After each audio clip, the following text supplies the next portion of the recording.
Улсын их хурлын эрхэм дарга гишүүдээ 2016 оны Улсын их хурлын сонгуулиар олон голсон Монгол Ардын нам 1 сар хүрэхгүй хугацаанд сонгогчдод өгсөн амлалтаас авахарч ард иргэдийн сонголтоор тоглож байгаад гүн хариуцлагыг илэрхийлж байна. Монгол Ардын намын 2016 оны сонгуулийн мөрөө хөтөлбөрт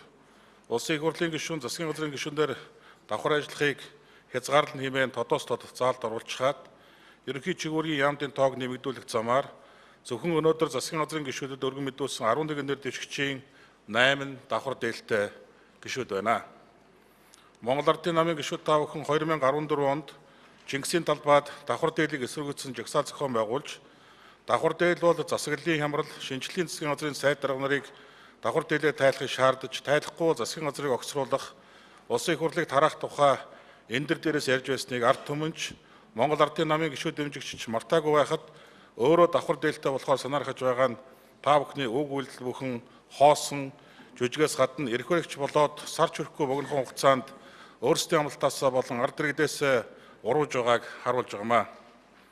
Хоёрдугаар эрх баригч нам нь өөрийн мөрөө хөтөлбөрийн 21-д эдийн засгийн хямралыг даван туулах, мэргэжлийн засгийн газар байгуулж богино хугацаанд эдийн засгийг докторжуулах хөтөлбөр боловсруулан ажил нь хэмээн заасан ч хамгийн гол яамдад мэргэжлийн бус хүний томилохоор өргөн мэдүүлж байгаа нь Монгол Ардын намд итгэн саналаа өгсөн сонгогчдыг доромжлон давхаргаж байна гэж арч намын бүлгээс үзэж байна.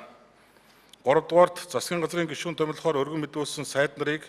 олонхын хүчээр төрөв барьж, мэргэжлийн бус засгийн газрыг байгуулан давхар дээлтэй сайд нараар яамдыг өдөрдуулахаар санаархаж байгаа үйлдэл нь Монгол Ардын намын мөрөө хөтөлбөрийн 4.1-5 заасан улс төрийн намын үйл ажиллагаа болон санхүүжилтийг ил тод хяналттай болгож, бизнесийн бүлэглэлийн нөлөөллийг таслан зогсооно гэсэн амлалттай зөрчилж байгаагаар зогсохгүй,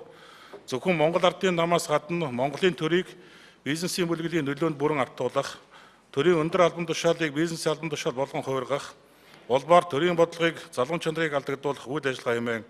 арч намын бүлэг үзэж байна. 4-р Монгол Улсын ерөнхий сайд 2016 оны 7-р сарын 21-ний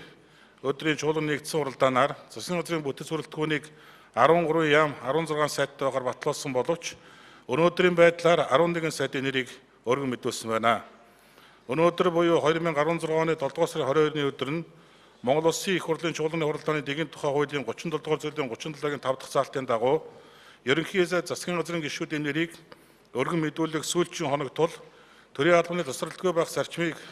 хангаж үлдсэн 4 сайдын нэрийг өргөн мэдүүлэхийг анхааруулж байна. Монгол Ардын намаас сонгогч олонний итгэлийг дааж улсын их хурлд сонгогдсон эрхэм гишүүдээ. Цагаан цаасан дээр хар бэхээр бичигдсэн мөрийн хөтөлбөрчин гүйс татаагүй байхад мөрийн хөтөлбөрөө болон ард түмэнд өгсөн амлалтаа